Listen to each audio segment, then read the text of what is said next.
আজকে আপনারা জানেন যে আজকে একটা খুবই ইম্পর্ট্যান্ট একটা মিটিং ছিল আমাদের চিফ অ্যাডভাইজারের সাথে। আমাদের যে স্টক মার্কেট সংশ্লিষ্ট যারা ছিলেন সিনিয়র অফিসিয়াল, তাদের একটা মিটিং হয়েছে। মিটিংয়ে সালেউদ্দিন আহমেদ ছিলেন, আমাদের ফিনান্স অ্যাডভাইজার আনিসুজ্জামান যিনি special assistant on finance affairs উনি ছিলেন, তারপরে ব্যাংকিং সেক্রেটারি নাজমা মোবারক ছিলেন, প্রিন্সিপাল সেক্রেটারি সিরাজউদ্দিন সাথী ছিলেন, এবং Bangladesh stock exchange Bangladesh security exchange কমিশনের চেয়ারম্যান রাশেদ মাকসুদ খান ছিলেন। তো রাশেদ মাকসুদ খান পুরো মিটিংয়ে ব্রিফিং করেন যে মার্কেটের কি অবস্থা, গত 9 মাসে কী ধরনের রিফর্ম করা হয়েছে, কোথায় কোথায় এখনও রিফর্ম চলমান আছে, সেগুলো নিয়ে পুরো একটা বিস্তারিত পিকচার দেন, এবং সেই অনুযায়ী একটা খুবই প্রাণবন্ত একটা ডিসকাশন হয়।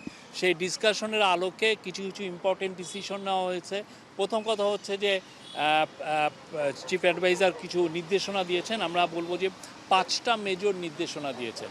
প্রথম নির্দেশনা হচ্ছে যে সরকারের যেগুলো বাংলাদেশে যেগুলো কোম্পানি বা যেগুলো ফরেন কোম্পানিতে সরকারের স্টেক আছে, যেমন ধরেন ইউনিলিভার, তাদেরকে যাতে খুব দ্রুত স্টক মার্কেটে আইপিওতে আনা যায়, আইপিও তারা জন্য ছাড় ইস্যু করেন, সেই জন্য এটা আনার জন্য উনি বলেছেন।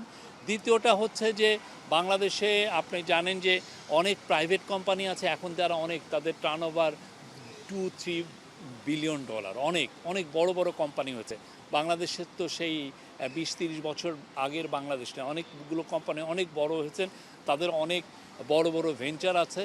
তো তাদেরকে যাতে স্টক মার্কেটে আনা যায়, এবং সে আনার জন্য বলা হয়েছে আইপিওতে তারা যেন আসেন, এবং সেটার জন্য কি দরকার, যে কী ধরনের প্রণোদনা দেওয়া যায়, সেটা রাশেদ মাকসুদ খানকে বলেছেন যে এই প্রণোদনা দিয়ে এই সমস্ত কোম্পানি, যেমন কোম্পানি লাইক সিটি গ্রুপ বা মেঘনা গ্রুপ, আরও অনেক কোম্পানি আছে, তাদেরকে কিভাবে আনা যায় সেটার কথা বলা হয়েছে।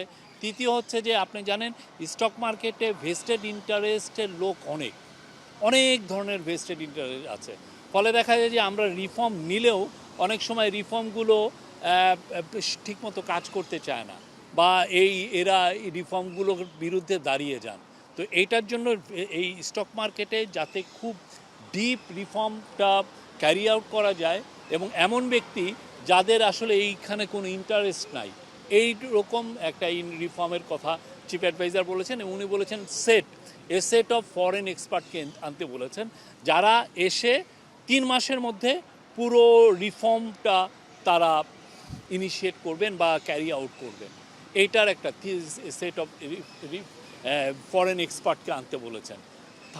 ফোর্থ হলো আমাদের, আপনি জানেন যে স্টক মার্কেটের বা স্টক মার্কেট রেগুলেটর বা এই সংশ্লিষ্ট সমস্ত যারা এজেন্সিগুলো আছে বা অফিসগুলো আছে, ওইখানে অনেক ধরনের দুর্নীতি আছে, দুর্নীতিগ্রস্ত অনেক, এর বিরুদ্ধে অনেকের অনিয়মের কথা শোনা যায়।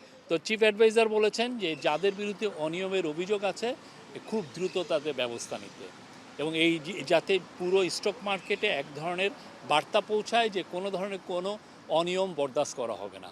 আর 5 হচ্ছে যে আপনি জানেন যে বাংলাদেশে যে যারা বড় বড় কোম্পানি আছে, তারা মার্কেটগুলোর থেকে ব্যাংকগুলোর থেকে তারা আসলে ঋণ নেন, অনেক সময় সিন্ডিকেটেড লোন নেন, অনেকগুলো ব্যাংকুর থেকে 1000-2000 কোটি টাকা তারা ঋণ নেন একটা বড় প্লান্ট সেট আপের জন্য।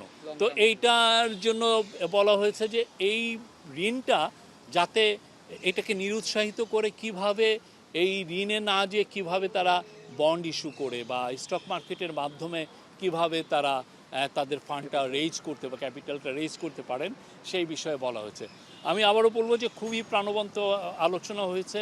চিফ অ্যাডভাইজার পুরোটা শুনেছেন, শোনার পরে উনি নির্দেশনা দিয়েছেন, এবং আমরা আশা করছি যে খুব দ্রুত স্টক মার্কেটে মানে আমরা রিয়াল এবং মিনিংফুল রিফর্ম দেখতে পারবো।